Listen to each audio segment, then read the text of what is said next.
नमस्कार विद्यार्थियों, आपका पुनः स्वागत है हमारे इस नए वीडियो में। तो विद्यार्थियों, इस नए वीडियो में हम देखने वाले हैं कक्षा 9वीं विषय सामाजिक विज्ञान अर्धवार्षिक परीक्षा 2021 के लिए अध्याय 3 अपवाह के very very very very most IMP questions.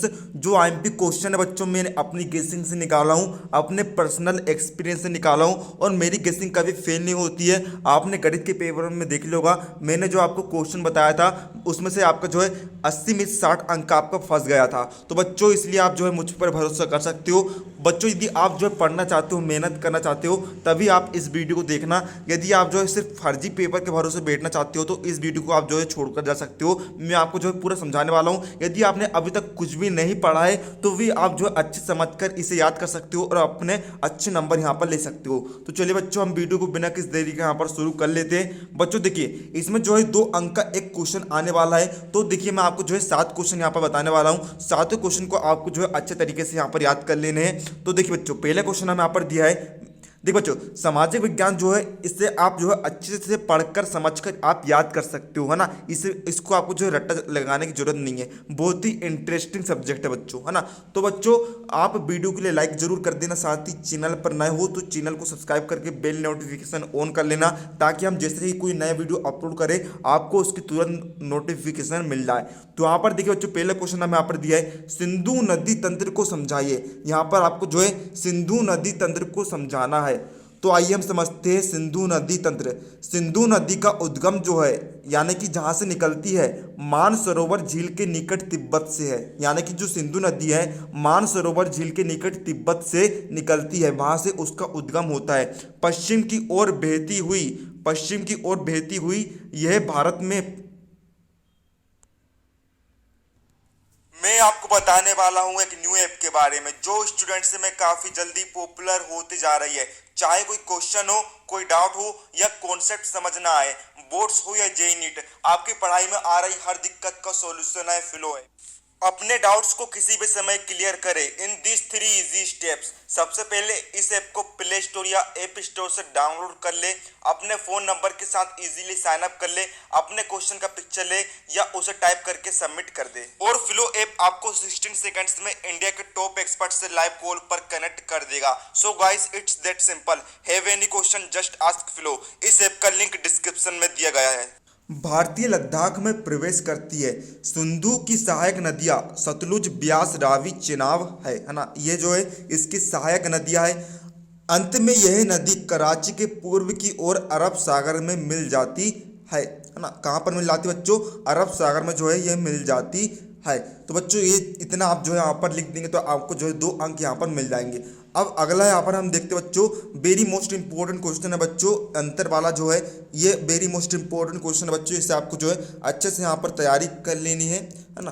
तो बच्चों देखिए, क्वेश्चन क्या है यहाँ पर, हिमालय तथा प्रायद्वीपीय नदियों की तुलना कीजिए। यहाँ पर जो आपको हिमालय से निकलने वाली जो नदियाँ है और जो प्रायद्वीपीय पठार से निकलने वाली जो नदियाँ है, इनके बीच में आपको जो है तुलना करनी है या फिर हम कह सकते हैं अंतर लिखना है। तो देखिए बच्चों, आप जो है 2 कॉलम बनाएंगे। पहले कॉलम में आप लिखेंगे हिमालय से निकलने वाली नदियाँ और दूसरे कॉलम में आप लिखेंगे प्रायद्वीपीय पठार से निकलने वाली नदियाँ।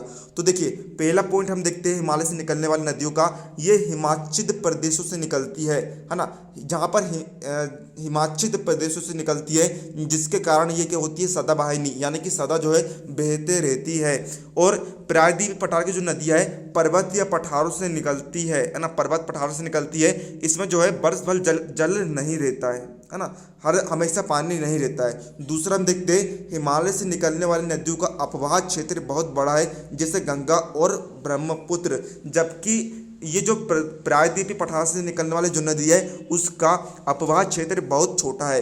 अब हम देखते हैं अगला पॉइंट, जो ये नदियाँ है यह सिंचाई एवं जहाज रानी के लिए उपयुक्त है और ये जो नदियाँ है यह ऊंचा नीचा भाग होने के कारण यहाँ तक जल विद्युत उत्पादन होता है। अगला देखते हैं, नदियों के तटों पर व्यापारिक नगर बसे हैं। हिमालय से निकलने वाली नदियों के तटों पर क्या है, व्यापारिक नगर बसे हैं और इनसे निकलने वाली नदियों से क्या है ना, इनमें जो है नदियों के तटों पर बड़े नगरों का अभाव है। तो बच्चों आप जो है ये सारे क्वेश्चन को आप जो है प्रिपेयर कर लेंगे। अब देखिए अगला क्वेश्चन हम देखते हैं गंगा नदी तंत्र। हमने अभी क्या समझा था बच्चों, ऊपर सिंधु नदी तंत्र। अब हम हमें समझना है बच्चों गंगा नदी तंत्र। गंगा नदी की जो है हमें भौगोलिक स्थिति यहाँ पर बतानी है। तो देखिए देखते हैं हम, भारत के उत्तरी मैदान की प्रमुख नदी कौन सी है बच्चों, गंगा है। भारत के उत्तरी मैदान की प्रमुख नदी गंगा है। इसकी लंबाई कितनी है, 2500 किलोमीटर से अधिक है। यह गंगोत्री हिमनद से 4000 मीटर की ऊंचाई से निकलकर शिवालिक श्रेणियों को पार करके हरिद्वार के मैदान में प्रवेश करती है। इसकी सहायक नदियों यमुना, घाघरा, गंडक और कोसी प्रमुख है। इसमें नदी मोर तथा गोखुर झीलें पाई जाती है। बच्चों यहाँ पर देखिए अगला क्वेश्चन यहाँ पर है कि आपको जो है अगले क्वेश्चन में भाखड़ नांगल परियोजना के बारे में बताना है। भाखड़ नांगल जो है एक योजना है, परियोजना है, उसके बारे में आपको बताना है। तो देखिए भाखड़ नांगल परियोजना सतलज नदी पर बनी है ना।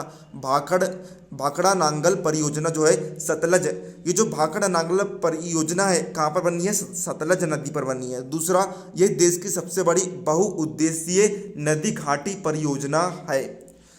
तीसरा, इस परियोजना का मुख्य उद्देश्य क्या है, जल विद्युत का उत्पादन करना है ना। जो देखिए होता क्या है, इसमें पानी से क्या होता है बच्चों, बिजली का उत्पादन होता है। तो इसलिए जो है इसका मुख्य उद्देश्य है। अगला क्वेश्चन है यहाँ पर बच्चों आपका क्या दिया है कि अगला क्वेश्चन है बच्चों आपको यहाँ पर पश्चिम बंगाल का शोक किस नदी को कहा जाता है और क्यों, इसके बारे में आपको बताना है। तो देखिए इसका उत्तर में यहाँ पर देख लेते हैं। दामोदर नदी को बंगाल का शोक कहते हैं, है ना। दामोदर नदी को हम जो है पश्चिम बंगाल का शोक कहते हैं। प्रतिवर्ष नदी में बाढ़ आती है और यह किनारों के ऊपर से बहने लगती है। इससे अपार जनधन की हानि होती है। अगला क्वेश्चन है बच्चों यहाँ पर नमामि गंगे परियोजना को समझाइए। हमने यहाँ पर समझा था भाखड़ा नांगल परियोजना, अब यहाँ पर समझेंगे हम नमामि गंगे परियोजना। तो देखिए नमामि गंगे परियोजना एक एकीकृत संरक्षण मिशन है। इसमें राष्ट्रीय नदी गंगा से संबंधित 2 उद्देश्यों, प्रदूषण के प्रभाव को कम करना, उनके संरक्षण और कायाकल्प बदलना है।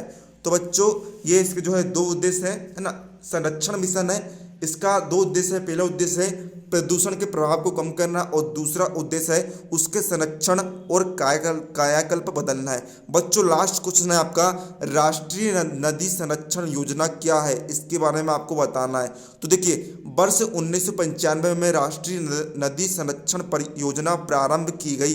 वर्ष 1995 में राष्ट्रीय नदी संरक्षण योजना प्रारंभ की गई। इसके अंतर्गत अन्य नदी को जोड़ने के लिए गंगा फार्म योजना का विस्तार किया गया। तो बच्चों ये थे आपके सारे इंपॉर्टेंट क्वेश्चन। उम्मीद है आपको वीडियो हेल्पफुल लगा तो वीडियो को लाइक कर देना। चैनल पर नए हो तो चैनल को सब्सक्राइब कर लेना। मिलते हैं अगले किसी नए वीडियो में, तब तक के लिए जय हिंद जय भारत।